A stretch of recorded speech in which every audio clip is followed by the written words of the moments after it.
շատ ուրախ եմ ձեզ բոլորիդ այստեղ տեսնելու, սպասված հանդիպում եմ մեզ բոլորիս համար։ Անցնող տարիները մեզ համար հեշտ չեն եղել, բոլորիս համար հեշտ չեն եղել, բայց վստահ եմ, որ գալիք ճակատագրական ընտրություններում միասին ու ցույցի տված հաղթահարելու ենք եւ մեր սկսած գործը ավարտին ենք հասցնելու։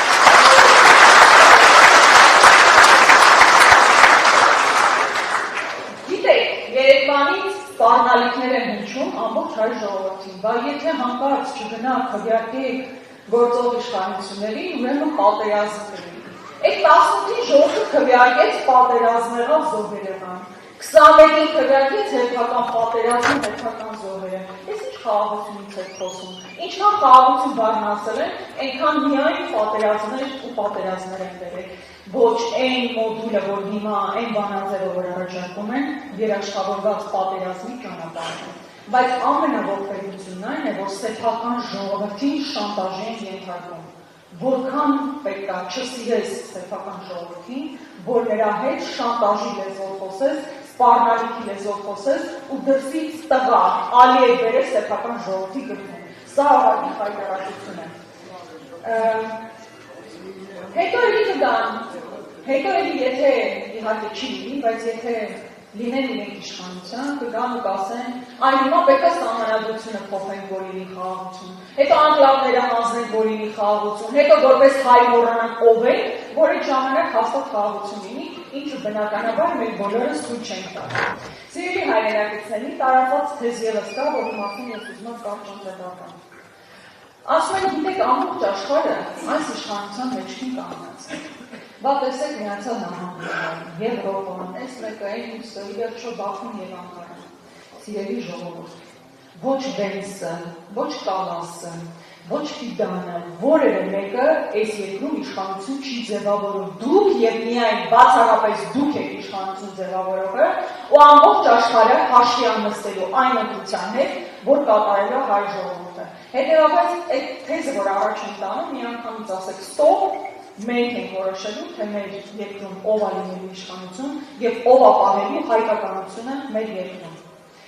Սիրելի հայրենակիցներ, ես քանի որ նախկինում գրեթե 10 տարի նաև ուսուցիչ եմ աշխատել, ուզում եմ շատ կարճ այս նաև ուսուցիչների վերաբերող մի հարցին անդրադառնալ։ Գիտեք, որպես սկզբունք ամրագրված է, որ ուսուցիչները պետք է ատեստացիա հանձնեն եւ նոր աշխատավարձը բարձրանան։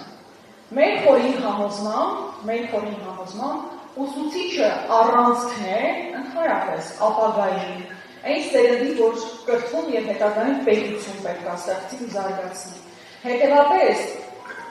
անտրամաբանական է, որ օրինակ դատախազը առանց ատեստավորման բարձր աշխատավարձ է ստանում, իսկ ուսուցիչը ամենամեծ տանջանքներով այդ ատեստացիաներով պետք է անցնի, որ աշխատավարձը բարձրացնի։ Մենք վստահ ենք, որ բազային աշխատավարձի բարձրացմանը միանշանակ պետք է գնալ, իսկ այն ուսուցիչները, ովքեր 15 տարի արդեն մանկավարժական գործունեություն են ծավալում, եթե ուսուցիչը 15 տարի արդեն երեխա է կրթում, հետևաբար նա ինքը ավտոմատ պետք է համարվի